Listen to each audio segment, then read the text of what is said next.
और ये इतना हीट था कि हीट की वजह से मेरा पेट तक जल चुका है। ऑन द स्पॉट मेरा लीवर फट गया था। मुझे लग रहा है ना गलत, ये देखो ठोका ना, देखो ये लोग कैंसर है, वायरस है अपने देश में अभी। तो आज मैं ये वीडियो अपलोड करने के लिए जिंदा भी नहीं होता।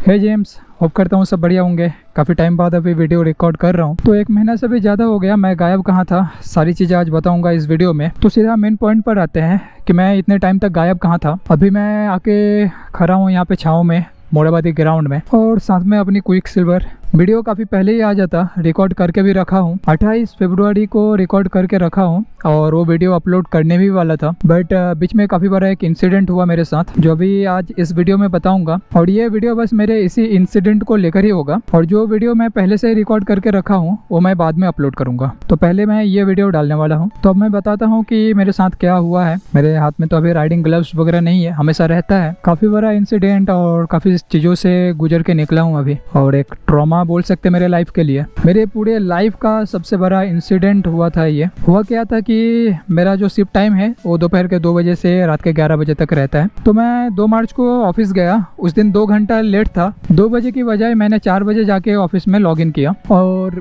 4 बजे अगर लॉगिन किया तो उसी हिसाब से मेरा लॉग आउट भी होगा। तो रात के 1 बजे लॉग आउट हुआ, लेकिन मेरा वॉक्स टाइम जो है बचा हुआ था। इसी वजह से रात के 12:30 बजे, यानी उस रात को तो 3 तारीख हो गया, 3 तारीख का रात है। जब 12:30 बजा तब मैं आधे घंटे का वॉक्स टाइम पंच कर दिया, और उसके बाद जाके मैं कैफेटेरिया में बैठा। तो वो 3 तारीख का रात हो गया। अब जाके मैं कैफेटेरिया में बैठा तो वहाँ पे एक मेरे सीनियर भी थे, उनसे मैं बातचीत ही कर रहा था। मैं ये प्लान कर रहा था कि सर चलिए कहीं पे घूमने चलते हैं। तो वो मेरे से बोले भी कि कहाँ चलोगे घूमने।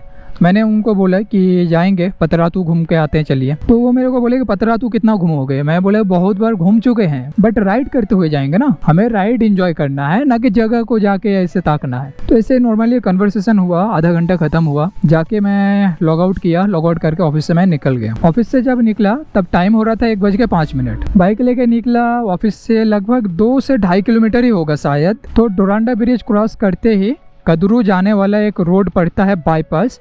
वो एक चौक है, पहले वहाँ पे बिग बाजार हुआ करता था, एग्जैक्ट वही चौक में। तो क्या है कि वो डबल लेन है। डबल लेन है तो ऑब्वियसली बीच में डिवाइडर होगा ही, डिवाइडर है, बट वहाँ पे बाईपास पड़ता है, इसी वजह से डिवाइडर वहाँ पे ब्रेक था। यानी कि कोई भी राइट साइड से आके डिवाइडर क्रॉस करते हुए लेफ्ट साइड वाले रोड पकड़ के जा सकते हैं। उसी तरह लेफ्ट वाले भी राइट साइड पकड़ के दूसरे लेन में जाके वहाँ से फिर निकल जा सकते हैं स्टेशन। कभी मैं वीडियो में दिखाऊंगा, आज तो पॉसिबल नहीं है। अब क्या हुआ, जैसे ही वहाँ तक पहुँचा, रात के 1:10 अराउंड ऐसा ही होगा टाइमिंग, ठीक है। मेरा बाइक का स्पीड था लगभग 70 के स्पीड में मैं जा रहा हूँ। मेरे सर पे हेलमेट था, ठीक है। जैसे ही वो डिवाइडर के पास पहुँचा, ऑपोजिट साइड में, यानी कि मैं लेफ्ट साइड में अपने लेन पे जा रहा हूँ, ऑपोजिट साइड में यानी राइट साइड के लेन में एक टोटो वाला आ रहा था। मैं अपना ये स्ट्रेट जा रहा हूँ, वो दूसरे लेन में आ रहा था। अब बीच में था डिवाइडर। तो मेरा बाइक जैसे डिवाइडर के पास तक पहुंचा है, वो सीधा ऐसे कट मार के आके मेरे बाइक के इस जगह पे मारा है। मैं दिखाता हूं आप लोगों को, ये जो दिख रहा है ना बाइक का, इस जगह पे आके मारा है। बाइक में जैसे मारा है, 70 के स्पीड में मैं बाइक चला रहा हूँ, तो बाइक ऑब्वियसली स्टेबल नहीं रहेगा, क्योंकि साइड से टक्कर लगने पर बाइक कभी भी स्टेबल नहीं रहता है। पीछे अगर कोई ठोकर मार दे तो बाइक आगे ही बढ़ेगा, आप थोड़ा संभाल भी लोगे। यहाँ पे आके इतना तेज मारा है, इतना तेज कि देख सकते हैं क्या हालत हो रखा है, ठीक है। और जैसे ही यहाँ पे टक्कर मारा, बाइक मेरा स्किड करने लगा और इधर से एकदम पूरा घूम गया। आगे का पीछे का दोनों ब्रेक एक साथ में दबा चुका हूँ, तब भी बाइक एकदम स्किड कर रहा है, पूरा ऐसे घूम रहा है। लेकिन इस टाइम पर भी वो यहाँ पे टक्कर मारा है, और उसी वक्त वो अपना भी टोटो को घुमा लिया। जैसे ही घुमा लिया, टोटो पूरा इधर सट गया। तो अभी दिखाते हैं कितना सारा नुकसान हुआ है। ये दिख रहा है, ये पूरा पैनल जा चुका है, इधर पूरा टूटा है, ठीक है। इधर तो ये हालत हो रखा है टैंक का, ये टूटा है।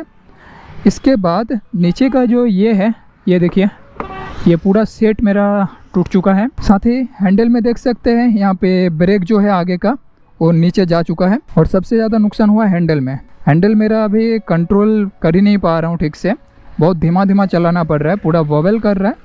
साथ ही राइट साइड ही हर बार कट जा रहा है, इवन कई बार तो राइट साइड कटते हुए अटक जा रहा है, फिर जोर से खींचना पड़ रहा है, तब जाके हैंडल सीधा हो रहा है। अभी जाएंगे इसको सर्विस सेंटर ले जाके, वहाँ पे सर्विस में देने वाला हूँ। जो चीज़ें टूटा है ये पार्ट्स तो चेंज करना ही पड़ेगा। और साथ ही ये वाला मिरर भी देख सकते हैं, ये मिरर भी टूट चुका है। तो ये सब तो हुआ, चलो ठीक है, बाइक में कुछ टूटता है तो वापस ठीक हो जाएगा। इधर हैंड ग्रैप में भी स्क्रैच आ चुका है। ये तो हो गया एक्सीडेंट का बात कि क्या क्या चीज़ें हुआ था, ठीक है। अब उसके बाद का इंसिडेंट, जैसे ही वो आके मेरे बाइक में यहाँ पे टक्कर मारा, टक्कर मारते बाइक ऐसे घूम गया, वो सीधा राइट साइड कटते हुए यहाँ पे सटा दिया, जिस वजह से बाइक इधर पूरा घूम नहीं पाया, मेरा हैंडल ऐसे अटक गया। अब बाइक अटकने की वजह से क्या हुआ कि इस साइड पे राइट साइड में टोटो सटा हुआ है, बाइक मिडिल में।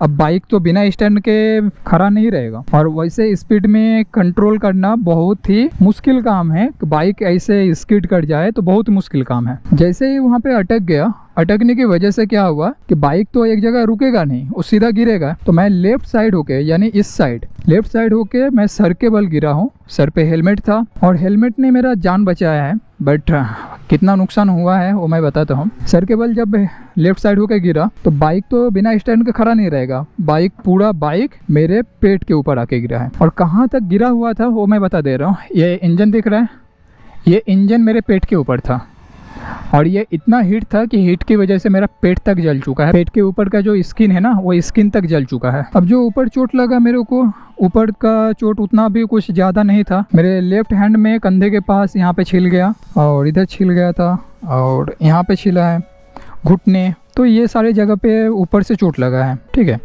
बाकी जो ये जलने का है वो तो पेट के ऊपर है ही। तो ये सब अगर नॉर्मली होता तो मैं उठ के खड़ा होता, बाइक उठाता, ले जाके मैं अपना ट्रीटमेंट करा के रूम आके सो जाता। बट ऐसा कुछ हुआ नहीं, हुआ इसका ठीक उल्टा। मतलब ऊपर का चोट इतना कुछ था नहीं। अब जब बाइक मेरे ऊपर गिरा, इंजन मेरे पेट के ऊपर था, पूरा बाइक सोच सकते कि फिर कहाँ तक मेरे ऊपर था ढका हुआ। तो जैसे ही बाइक मेरे पेट के ऊपर गिरा है, ऑन द स्पॉट मेरा लीवर फट गया था।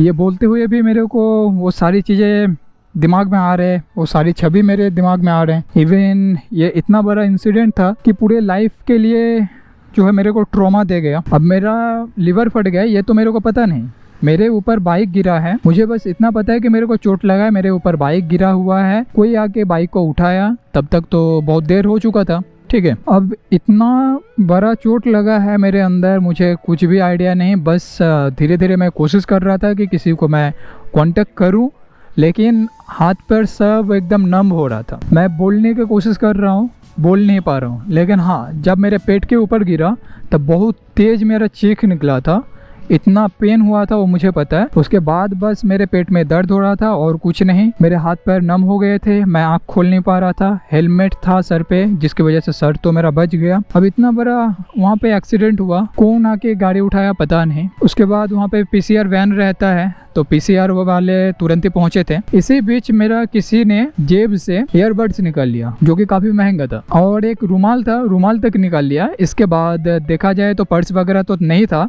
मोबाइल था बस जेब में, और ID कार्ड लटका हुआ था। मोबाइल भी शायद निकाल लिया होता, लेकिन तब तक पुलिस वाले पहुंच गए थे। मेरे से बात करने का कोशिश कर रहे थे, लेकिन मैं बात नहीं कर पा रहा था। पुलिस वाले ही मेरे को गाड़ी में उठा के लेके आए, सीधा रिम्स में एडमिट किए। एडमिट तो वो लोग नहीं किए, बस लेकर आए, हॉस्पिटल पहुंचाए। अब हॉस्पिटल में आने के बाद कहानी शुरू होता है यहाँ पे दर्द की। बस हॉस्पिटल पहुंचाने के बाद मेरे को स्ट्रेचर में लेटाया गया, और इतना बॉडी कांप रहा था मेरा, और पेट की पेन की वजह से मैं तड़प रहा था। बट मेरे को एडमिट ही नहीं कर रहे थे, कि कोई गार्जियन के बिना एडमिट नहीं करेंगे। भले ही आप तड़प के मर जाओ, मैटर नहीं करता है। अगर आप अपने गार्जियन का फ़ोन नंबर नहीं बता पा रहे हो या कॉन्टैक्ट नहीं दे पा रहे हो, तब तड़प के मर जाओगे, हॉस्पिटल वाले एडमिट नहीं करेंगे, क्योंकि उनको रिस्क नहीं लेना है। आप मर जाओगे तड़प के, वो रिस्क लेना है, लेकिन आपका इलाज नहीं करेंगे, क्योंकि वो रिस्क नहीं लेना है। अब मेरे से नंबर पूछ रहे हैं, मैं नंबर नहीं बता पा रहा हूँ। मेरे फ़ोन निकाल के फिंगरप्रिंट लगा रहे हैं, लेकिन मैं हाथ तक ऊपर नहीं कर पा रहा हूँ। वो लोग खुद से करने की कोशिश की, लेकिन बार बार टाइम आउट हो जा रहा था। और इसके बाद जाके पुलिस वाले मेरा ID कार्ड निकाले। ID कार्ड के पीछे इमरजेंसी कॉन्टैक्ट नंबर था, जो कंपनी का ही है। कंपनी में कॉल गया। कंपनी में कॉल जाने के बाद वहाँ पे जो हमारे साइट मैनेजर है, उनके पास खबर पहुंचा। वो आए, फ्लोर में पूछे कि ऐसा ऐसा हुआ है तुम लोग के टिप का। तो सारे मिल के फिर निकल के आए, तब जाके मेरा एडमिट हुआ। तो मैं ये शॉर्टकट में ही बता रहा हूँ, बहुत सारी चीज़ें इस बीच में हुआ है। तो जैसे ही आ गए, उसके बाद पुलिस वाले निकल गए ये बोलते हुए कि तुम्हारा जो जो सामान है हमारे पास है, हेलमेट, चश्मा।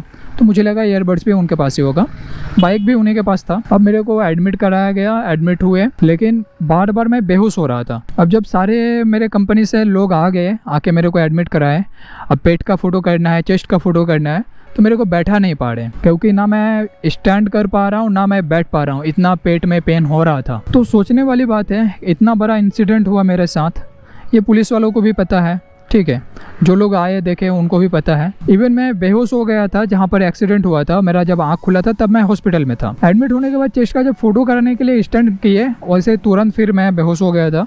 दोबारा कब आँख खुला वो मुझे पता नहीं। फिर मेरे को लेटा के ही फ़ोटो वगैरह किए, उसके बाद मेरे को इमरजेंसी रूम पे ले गए। और इमरजेंसी में जाने के बाद शुरू होता है असली खेल। पहला चीज़, मेरा ब्लड टेस्ट करना होगा, ब्लड निकालेगा। ब्लड निकल रहे हैं मेरे जो प्राइवेट पार्ट है इनके दोनों साइड से। सोचो पेट में इतना पेन हो रहा है और उस वक्त वहाँ से ब्लड निकाला जा रहा है। इसके बाद तुरंत ही सलाइन वगैरह चढ़ाने लगे, ठीक है। अब देखो इस बीच में मेरे घर वालों को खबर करना जरूरी था, लेकिन घर वालों को खबर करने के लिए मेरा होश में रहना जरूरी था ताकि मैं नंबर बता पाऊँ। तो थोड़ा बहुत जैसे मैं होश में आया तो मेरे घर वालों को कॉल गया। घर वालों को खबर मिलते ही वो लोग तो एकदम हालत ख़राब, घर में सबका, मम्मी पापा भाई बहन सबका हालत ख़राब। अब ये रात का इंसिडेंट है, लगभग तब 1:30-2 बज रहा था। उसके थोड़ी देर बाद ही मेरा सिटी स्कैन करना था, फिर सिटी स्कैन के लिए लेकर गए। सिटी स्कैन हुआ, अब उसका रिपोर्ट आना बाकी था। वापस इमरजेंसी में आके रखे। तो मेरे कंपनी से बहुत सारे हेल्प मिले थे। कंपनी इतना हेल्प की है कि हम लोग को थोड़ा ब्रेक तक नहीं मिलता था, लेकिन मेरे पास उस टाइम को 3 लोगों को रहने के लिए बोले कि 3 लोग रहोगे, फिर 3 लोग जाओगे, फिर 3 लोग आओगे, ऐसे करके, जब तक मेरे फैमिली मेरे पास पहुंच नहीं जाते। तो नेक्स्ट डे मेरे फैमिली पहुंचे मेरे पास। पहुंचने के बाद यहाँ पे जो लोग थे वो चले गए। इसमें से काफ़ी सारे जो है बहुत किए मेरे लिए, चाहे वो मेरे अमृतसर हो या अमित हो, और एक अमित है वो भी, और उसके बाद मोहित, राहुल मिश्रा सर, अजहर सर, इसके बाद सप्तऋषि सर, हमारे OM है अमित सर, अमित नाम के तो काफ़ी सारे हैं इसके बाद हमारे संजीव सर, फिर ऋषभ सर। और इस बीच मेरे को जगाए रखने के लिए काफ़ी कोशिश कर रहे थे कि मेरे को हंसाए, थोड़ा मन बहलाए, बट भाई मुझे ही पता है मेरे अंदर क्या फील हो रहा था। ये पेन मैं पूरे 17 दिन तक झेला हूँ। अब यहाँ पर देखा जाए तो इंसानियत बोल के कोई चीज़ है नहीं, मैंने ये सारी चीज़ें देख लिया। अब इतना सारा चीज़ हो रहा था, इस बीच में क्या हुआ है कि मेरा जो शूज़ है उसको खोल कर रखे थे मेरे बेड के नीचे। मेरे को वॉशरूम जाना था, तो ऋषभ सर और अमित दोनों मिल के लेकर गए। अब मेरा वॉशरूम जाने के लिए प्रेशर तो था, बट मेरा जो है यूरिन जाम हो चुका था, क्योंकि जब लीवर फटा है तो सारा ब्लड जो है मेरे पेट में तैर रहा था। उसके बाद अमृतसर, मोहित, अमित ये लोग पहुंचे थे। तो मेरा जो शूज़ था उसको मेरे बेड के नीचे रखे थे। अब मेरे को वॉशरूम लेकर गए थे, उसी बीच मेरे बेड के नीचे से मेरा कोई शूज़ गायब कर दिया। अजीब अजीब लोग, अजीब अजीब इंसान इंडिया में भरे पड़े हैं। इनकी वजह से इंडिया का आज ये हालत है, इंडिया का नाम खराब हो रखा है बाहर देश में भी। ना इनमें कोई सिविक सेंस है, ना इन लोगों को थोड़ा शर्म भी आता है कि किसी दूसरे का यूज़ किया हुआ चीज़ मैं कैसे यूज़ कर सकता हूँ। शूज़ मेरा लेकर गए, लेकर जाके वो उससे पहनेगा, मेरा यूज़ किया हुआ चीज़ वो जाके पहनेगा, ये सोचो। ऊपर से जो एक्सीडेंट के टाइम पर मेरा बर्ड्स चोरी हुआ, भाई कैसी हरकतें हैं। एक इंसान वहाँ पे मर रहा है, कोई फ़र्क नहीं पड़ता है, चीज़ें जो मिल रहा है उठा लो। सोचने वाली बात ये भी है कि रुमाल तक चोरी किया है भाई। खैर ये सारी चीज़ें तो नहीं आ जाएंगे, मुझे ये सब के लिए कोई फ़र्क नहीं पड़ता, बट एक इंसानियत जो है ना वो मैं अब टोटली खो चुका हूँ। मेरे अंदर जो थोड़ा बहुत बचा भी था वो भी मैं खो चुका हूँ। क्यों? क्योंकि इसके बाद नेक्स्ट डे को जब मैंने अपने दोस्त को भेजा कि भाई जाके बाइक तो ले ले और अपने पास जाकर रख दे, मेरा दोस्त गया बाइक लेने। पुलिस वाले बोल रहे हैं डॉक्यूमेंट्स दिखाओ। मेरे पास लाइसेंस है, मेरे पास रजिस्ट्रेशन है, मेरे पास PUC है, मेरे पास इंश्योरेंस है। सारी चीज़ें देखने के बाद अब बोल रहे खर्चा पानी दो। तो मैंने बोला ठीक है 500 रुपया दे दे। तो 500 रुपया देने के लिए जैसे बोले, वो बोल रहे कि नहीं 500 रुपया नहीं चाहिए, 1000 रुपया दो, क्योंकि इतने रात के 1 बजे उसको लेकर गए हॉस्पिटल में हम लोग अपना ड्यूटी छोड़ के। तो सोचो कैसे इंसान है। अबे भाई तुम पुलिस वाले हो, तुम्हारा ड्यूटी क्या है? तुम वहाँ से मेरे को लेकर गए हॉस्पिटल, और इसके लिए मैं बहुत थैंकफुल हूँ कि तुमने इतना चीज़ किया मेरे लिए। अगर नहीं करते तो शायद मैं वहाँ पे तड़प के मर गया होता। बट फिर भी तो थोड़ा इंसानियत होता है ना यार। तुम मेरे को हॉस्पिटल पहुंचाए, इसके बदले तुम पैसे मांग रहे हो, ये नहीं कि तुमने अपना ड्यूटी किया। तो इसी वजह से हमारे देश में किसी भी पुलिस वाले को एक थोड़ा भी किसी से इज्जत नहीं मिलता है। क्योंकि मुझे लगा था कि कोई तो पुलिस वाला होगा पूरे इंडिया में जो मतलब ऐसे ईमानदार होगा, बट मेरे नज़र में अभी जितना भी रिस्पेक्ट था इनके लिए वो भी खत्म कर चुका हूँ। अब आ जाते हैं टोटो वाले को लेकर। रात के 1 बजे टोटो चला रहे हैं। अब जैसे मैं आप लोग को एक प्रैक्टिकल चीजें बताता हूँ। अब मान के चलो आप एक अपने लेन पे जा रहे हो, रोड खाली हो या ना हो मैटर नहीं करता है, बट आप जब अपने लेन को क्रॉस करते हुए दूसरे लेन पे जाने वाले हो तो आपको बीच में थोड़ा रुकना पड़ेगा, ये देखते हुए कि दूसरे लेन पे कोई गाड़ी आ रहा है या नहीं। मेरे बाइक का स्पीड 70 था और माना मैंने कि ये स्पीड की वजह से भी हो सकता है, क्योंकि अगर कम स्पीड रहता तो शायद एक्सीडेंट नहीं होता। बट अगर मेरे स्पीड को अकेले दोष देंगे तो मान के चलो मेरे सेम स्पीड में कोई ट्रक या फिर 4 व्हीलर जा रहा होता तो क्या वो टोटो वाला वहाँ पे जिंदा भी बचता अगर टक्कर होती तो? क्योंकि मेरा ये बाइक था, उसने आके टक्कर मारा। तो बाइक स्टेबल नहीं रहता है कभी भी, क्योंकि ये 2 व्हीलर है। अगर कोई 4 व्हीलर रहता तो क्या हालत हुआ होता वहाँ पे टोटो वाले का, ये सोचो। आज मेरे बॉडी में कुछ भी नहीं बचा भाई। मैं 17 दिन तक एडमिट था। 17 दिन में से 12 दिन मैं भूखा रहा हूँ। बस नारियल पानी पिलाया करते थे, और वो भी थोड़ा बहुत करके। कभी कभार अगर खिचड़ी लेकर आते थे तो 1 से 2 चम्मच खाने के बाद दोबारा से वही कुछ घंटे बाद ही वॉमिट हो जाता। और इस हालत में जहाँ पे मेरा पेट में इतना पेन है, मेरे चेस्ट में भी इतना पेन है, इस हाल में भी मेरा वॉमिट होता था। तो सोचो कितना मैंने पेन झेला है। हर रोज़ ब्लड टेस्ट, हर रोज़ इतने सारे सलाइन चला है मेरे बॉडी में। मैं अपने वर्ड से ये बयान ही नहीं कर पा रहा हूँ कि मैंने क्या झेला है। 17 दिन एडमिट था। इसमें से मेरा यूरिन जाम हुआ था, तो यूरिन निकालने के लिए पाइप लगाना पड़ा था मेरे प्राइवेट पार्ट में। और जब तक प्राइवेट पार्ट में पाइप लगा हुआ था, इवन पाइप निकालने के बाद भी 15वें दिन में ही पाइप निकाला गया था, तो पाइप निकालने के बाद भी मेरे यूरिन में से सिर्फ ब्लड ही निकल रहे थे। तो आप लोग सोच सकते हो कि कितना झेला हूँ। इसके बाद मेरे बॉडी में 3 यूनिट ब्लड चढ़ाया गया था। मेरे हिसाब से टोटो वाटो ये सारी चीज़ें रात 9 या 10 बजे के बाद बैन कर देना चाहिए, ताकि रात के वक्त जितने कैब वाले हैं, रैपिडो वाले हैं, ये लोग कमा सकें। अब देखो इसमें बहुतों का ऐसा ओपिनियन भी है कि नहीं यार, कोई इमरजेंसी हुआ तो लोगों को ज़रूरत पड़ेगी। भाई इमरजेंसी किस केस में हो सकता है? आपको कहीं जाना होगा जल्दी में घर से निकल के, या फिर कोई मरीज को ले जाना होगा, तो आपको टोटो या ऑटो पकड़ने के लिए जाना पड़ता है चौक तक। अगर आप कैब करोगे या रैपिडो कर लोगे, वो आपके घर के पास तक आ जाएंगे। तो इसमें इनका भी कमाई हो जाएगा और आपके लिए भी सुविधा है। और ये टोटो या ऑटो वाले दिन के टाइम में भी सेफ नहीं है भाई, इनके पीछे चलना या आगे चलना। ये लोग कब कहाँ से किधर कट मारने वाला है, कैसे आगे ठोकने वाला है, किसी को कोई अंदाजा नहीं है। ये लोग कैंसर है, वायरस है अपने देश में अभी। अब अगर ये मान के छोड़ दे इनको कि टोटो या ऑटो वाले गरीब है, ये लोग अपने घर चलाने के लिए कमा रहे हैं, ये लोग अपने फैमिली का रिस्पॉन्सिबिलिटी लेके रखे हुए हैं, तो भाई मैं भी किसी के फैमिली का हिस्सा हूँ,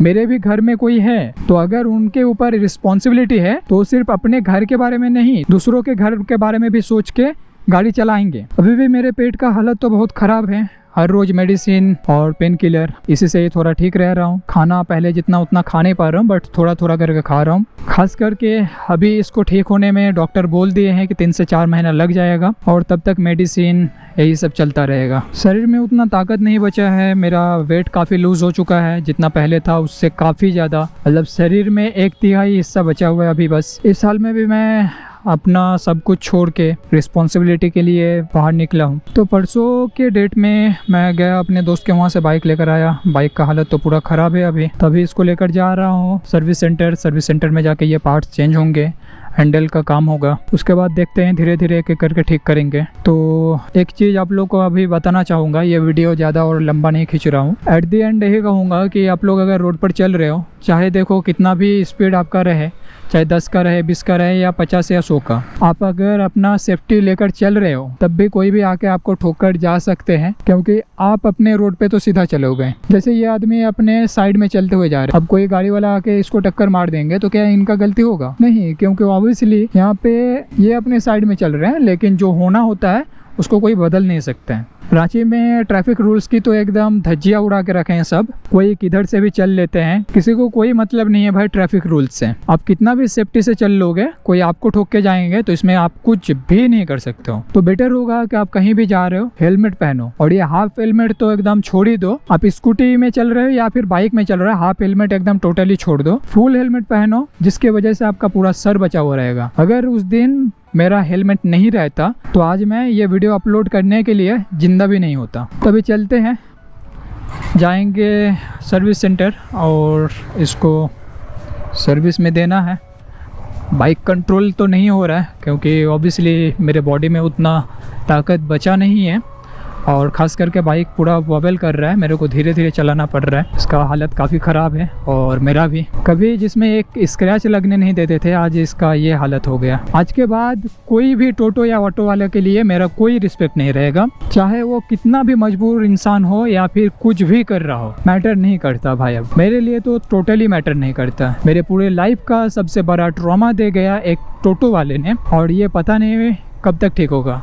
अंदर का चोट भी धीरे धीरे बढ़ जाएगा कुछ टाइम में। बाहर के चोट तो ठीक हो चुके हैं, लेकिन जो मेरे दिमाग में चोट देकर गए हैं वो कभी नहीं भरेगा लगता है। क्योंकि हर रोज़ मैं यही सोचता हूँ कि काश कुछ ऐसा होता कि मैं बच जाता, काश दूसरा रोड पर गया होता, काश मेरा स्पीड थोड़ा कम रहता या थोड़ा ज़्यादा ही रहता कि उससे पहले निकल जाता। बहुत सारी चीज़ें ऐसे ख्याल आते रहते हैं और मैं हर रोज़ यही ख्यालों में खोया रहता हूँ कि कुछ ऐसा कर पाते काश। जैसे ये देखो, डिवाइडर क्रॉस करूँगा तो मुझे ऑब्वियसली आगे पीछे दोनों साइड देखना पड़ेगा कि हाँ कोई गाड़ी वगैरह आ रही है या नहीं, बट वो ये चीज़ नहीं देखे थे, सीधा आके ठोक के चल गए। तो अभी डायरेक्ट जा रहा हूँ सुजुकी सर्विस सेंटर में, क्योंकि मुझे नहीं लगता पार्ट्स वगैरह इतना जल्दी मिलने वाला है, बट देख लेता हूँ, अगर होगा तो चेंज करवा लूँगा। टायर में हवा वगैरह भी कम है, काफ़ी ज़्यादा ही कम है, क्योंकि इतने टाइम तक मेरे दोस्त के ही घर में बाइक पड़ा हुआ था। थैंकफुली मेरे बॉडी के कोई दूसरे ऑर्गन्स और डैमेज नहीं हुए या फिर कोई और पार्ट्स मेरे टूटे फूटे नहीं, जैसे हाथ पैर टूट जाना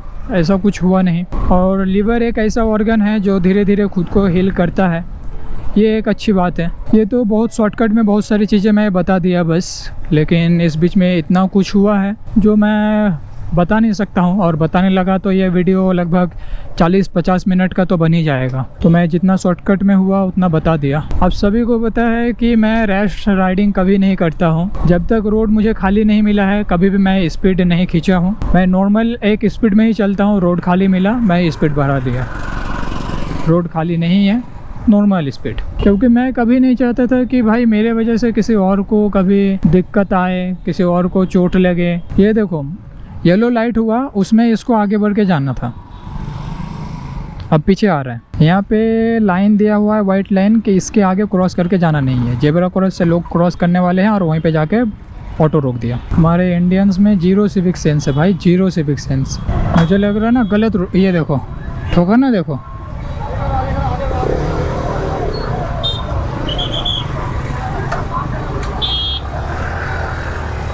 देखो कैसे सटा के लेके जा रहे, देखो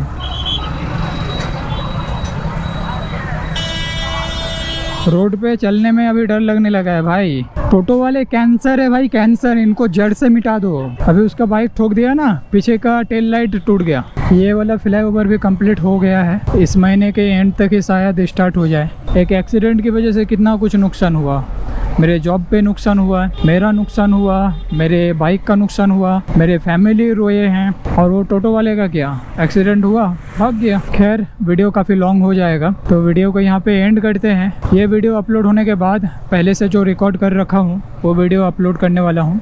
उस वीडियो में एक सीरियस टॉपिक को लेकर बात किया हूँ, तो ज़रूर देखना। फिलहाल के लिए कैमरा को करते हैं ऑफ, मिलते हैं नेक्स्ट वीडियो में। तब तक के लिए राइड सेफ, राइड वन।